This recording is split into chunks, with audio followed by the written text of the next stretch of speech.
להיות מודע לנטייה להשוות ולתייג, ובאמת לעבוד מולה, לעבוד איתה, להיזהר.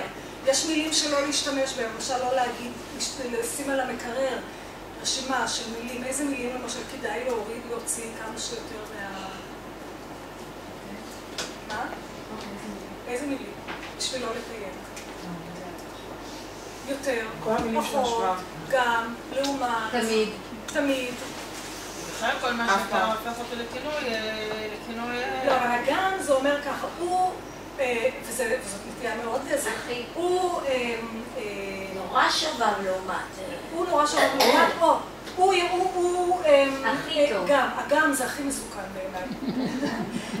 למה? כי זה מחתר פולנית, מה זה נקרא? כי זה מהקטע של לקפח.